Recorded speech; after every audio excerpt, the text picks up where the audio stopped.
So today we're going to be looking at an amazing creature which actually has quite a bit of history to it. Its regeneration capability is second to none among the vertebrates, and it was inspired by this article over here, which was sent to me by a good friend of mine just because he knows I'm interested in the stuff. So thank you, Clark. If you want to have a look at his channel, String Maestros, the link is in the description below, where he puts out some music. And if you've got a chance to read this title, you can see it's about axolotls, and yes, you've read right, their ability to regenerate their brain. So stay tuned as we look more into it.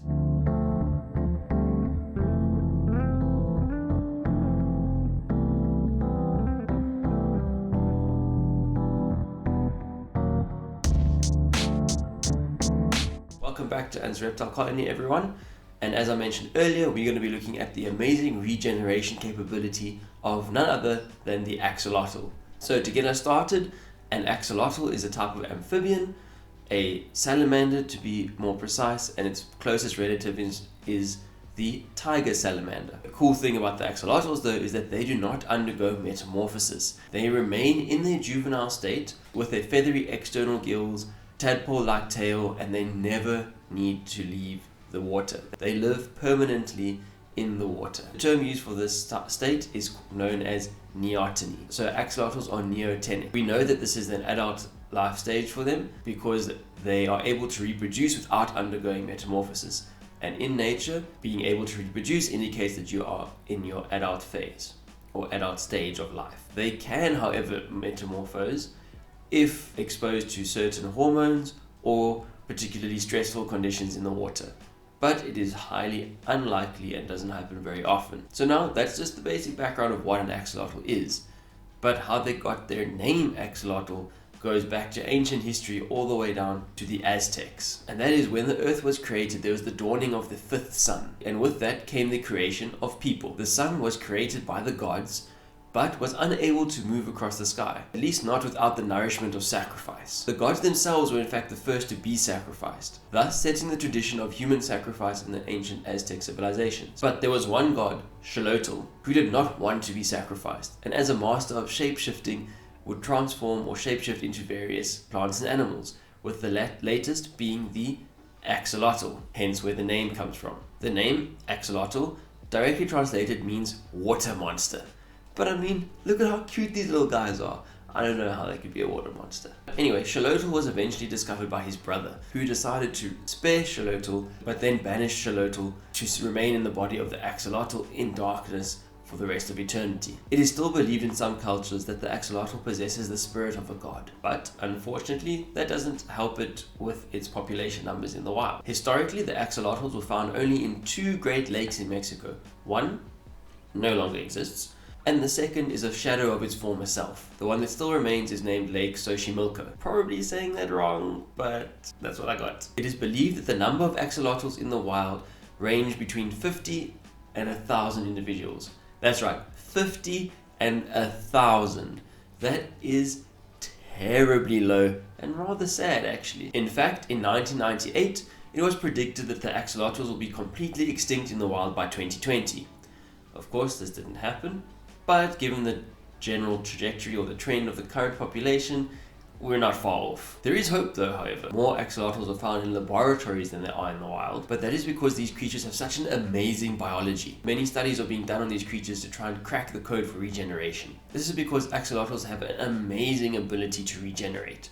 The best out of all the vertebrates. They are able to regenerate lost digits, lost limbs, parts of organs, including their heart, parts of their eyes, a crushed or severed spine, and even parts of the front of their brain, known as the telencephalon. But how do they do it? I mean, it can't be an easy feat. I mean, us humans are only able to produce scar tissue or new skin over a wound, with our liver being the only organ that has an ability to regenerate to some extent. So if we had to take losing a limb, for example, say your arm, let's say we've lost our arm, we are only able to produce a scar tissue and new skin around this arm, and we'll be left with a stump. We will no longer have an arm. Right? Axolotls, on the other hand, if they had to lose a limb, so let's say they lose one of their legs, they are able to regenerate that leg fully. And this starts off with the remaining living cells at the site of amputation. A blood clot first forms where the cut is, and then a layer of cells cover up the wound, i.e. the skin cells. This is all the same with humans, right?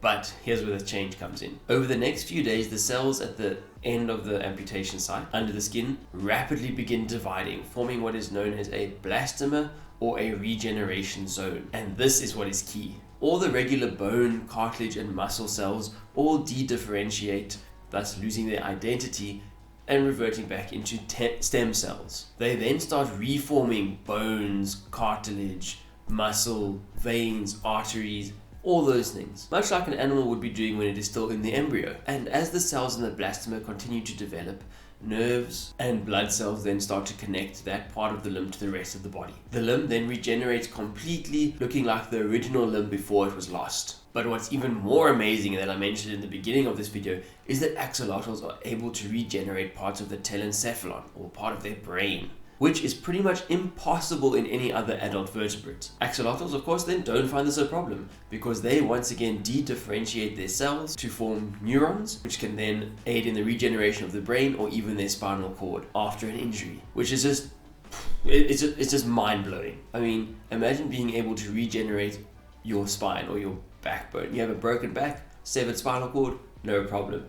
Wait a couple weeks, regeneration happens and you're back to being a-okay. And on top of all that, axolotls don't even have a special regeneration gene. They simply regulate the current genes that they have differently than other vertebrates, which gives us hope that one day we'll be able to unlock this regeneration ability in humans. It'll greatly aid people suffering from organ failures, amputations, and even cancer. But we still don't know what the key components are that allow the cells to de-differentiate into the stem cells. But what scientists have discovered is that macrophages play a key role in this regeneration ability. So when they injected the limb of an axolotl, before amputation that is, with a hormone that prevents macrophage development and then amputated the limb healed as a normal human limb would, forming the scarred skin tissue around it, but no full regeneration took place. This means that macrophages are a key element in unlocking the ability of regeneration. If you want to learn more about this and go into a bit more detail, a bit more depth,